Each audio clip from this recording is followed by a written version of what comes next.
Hello friends, study class 0.2 में आपका स्वागत है। I am Sonu. दोस्तों, आज हम बात करेंगे mid term examination 2022-23 class 9th। Subject क्या है दोस्तों? साइंस। Maximum marks 80। टाइमिंग है 3 आवर्स से। सामान्य निर्देश क्या दे रखा है दोस्तों? प्रश्न पत्र में 4 खंड अ, ब, स, ड शामिल है। प्रश्न पत्र में 36 प्रश्न है। सभी प्रश्न क्या है? अनिवार्य है।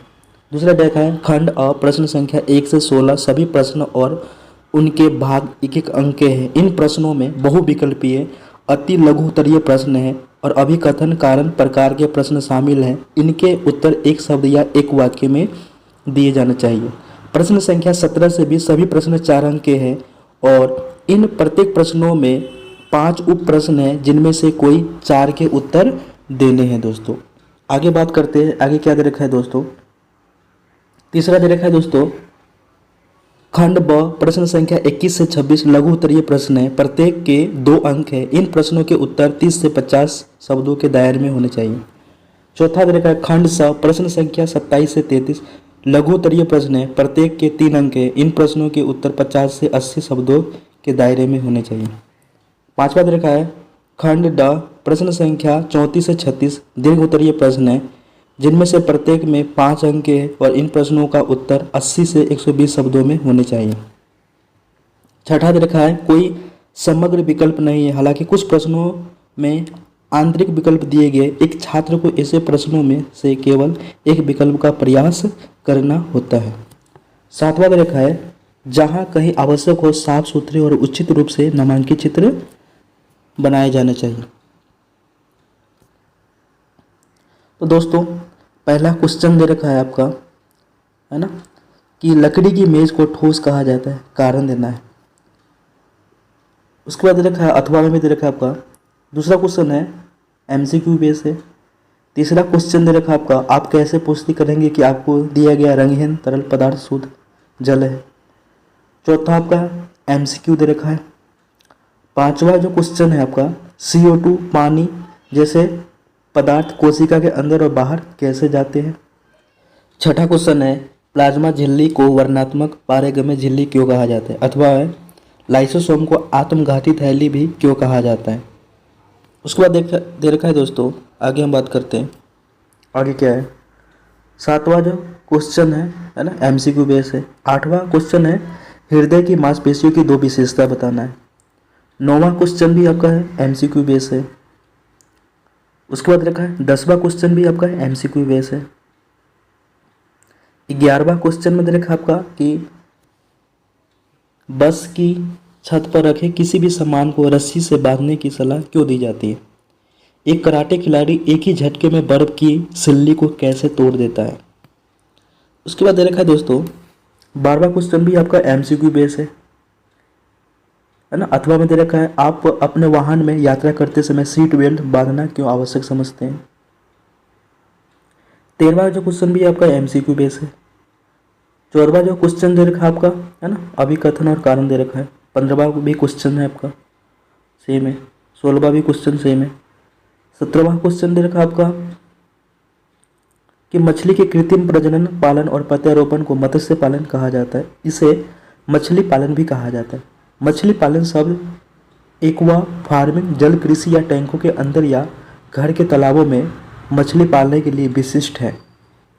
तो इसमें आपको बताना है, गद्यांश पढ़ करके आंसर बताना है।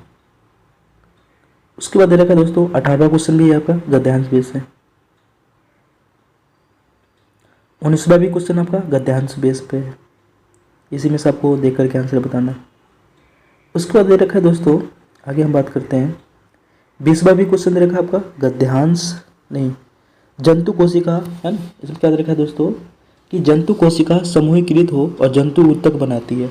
यह उत्तक अपनी संरचना, कार्य और उत्पत्ति में भिन्न होती है। जंतु के उत्तकों को एपिथेलियमी संयोजी पेशी या तंत्रिका उत्तकों में विभाजित किया जाता है। एपिथेलियमी उत्तक शरीर और अंगों के सुरक्षात्मक आवरण और आंतरिक परत का निर्माण करते हैं।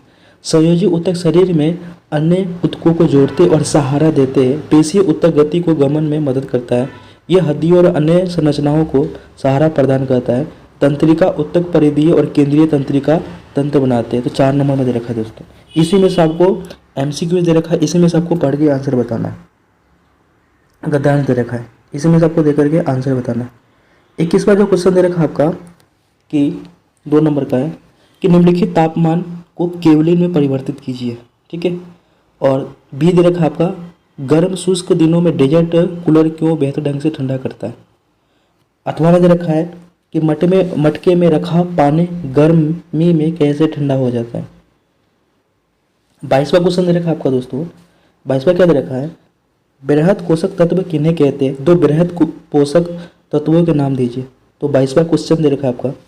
उसके बाद दे रखा है दोस्तों, आगे बात करते हैं 23वां जो क्वेश्चन दे रखा है दोस्तों, 23वां में क्या दे रखा है कि निम्नलिखित में से प्रत्येक को एक समांगी और विषमांगी मिश्रण के रूप में वर्गीकृत करना। जो एग्जाम्पल दे रखा है उसको समांगी और विषमांगी में अंतर करना, विभाजित करना।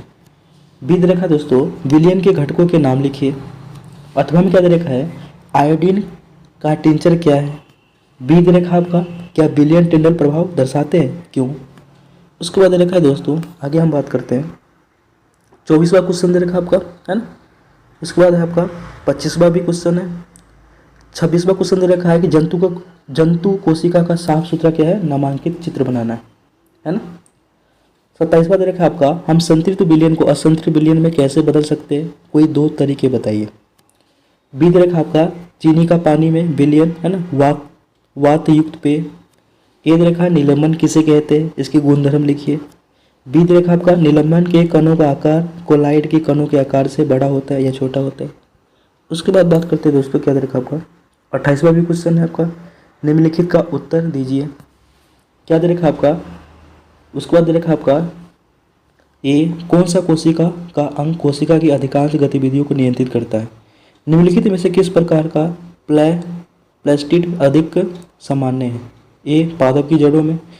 दूसरा दे रखा है पादप की पत्तियों में। तीसरा दे रखा है फूलों की पंखुड़ी और फलों के छिलके में। सी दे रखा है कि पादप कोशिकाओं में बड़े आकार की रसधानियाँ क्यों होती है। उसके बाद दे रखा है दोस्तों 29वां, मानव शरीर में रेखित अरेखित हृदय पेशियों के बीच उनकी संरचना, कार्य और स्थान के आधार पर अंतर स्पष्ट कीजिए। तो क्या दे रखा है, एक तो रेखित है, आरेखित है और हृदय पेशिका के बीच में संरचना बताना, उसके कार्य बताना, स्थान बताना, अंतर स्पष्ट करना। तीसरा क्वेश्चन दे रखा है, निम्नलिखित प्रश्नों के उत्तर दीजिए। फ्लोम को जटिल उत्तर क्यों माना जाता है ना। फ्लोम में मौजूद मृत घटक कौन सा है। तीसरा दे रखा है कि फ्लोम उत्तक का क्या कार्य होता है। उसके बाद दे रखा है दोस्तों, आगे हम बात करते हैं, रिक्त स्थान फिल करना है। 32वां क्वेश्चन दे रखा है कि जड़त्व किसे कहते हैं, है ना। उस कारक का नाम बताइए जिस पर वस्तु का जड़त्व निर्भर करता है। बी है, किसी वस्तु का संवेग निर्धारित करने वाले 2 कारक के नाम लिखिए। तीसरा दे रखा है कि निम्नलिखित में से किसका संवेग अधिक होगा, है ना। आगे देखते हैं दोस्तों, आगे क्या दे रखा है आपका 33वां क्वेश्चन दे रखा है आपका, वह कौन से कारक है ना, वह कौन से कारक है जिनके लिए फसल किस्म में सुधार किए जा सकते हैं। पोषक तत्वों की कमी से फसल पर क्या प्रभाव पड़ता है। कार्बनिक खेती किसे कहते हैं। 34वां है कि प्रोकैरियोटिक और यूकेरियोटिक कोशिका से किस प्रकार भिन्न है, अंतर बताना है। प्लास्टिडस किस कोशिका में उपस्थित होते हैं। 3 प्रकार के प्लास्टिडस के नाम एवं उनके कार्य बताने हैं। अथवा में क्या दे रखा है दोस्तों, गाल्जी उपकरण की क्या बताना है आपका कि गाल्जी उपकरण की संरचना और कार्य की व्याख्या कीजिए।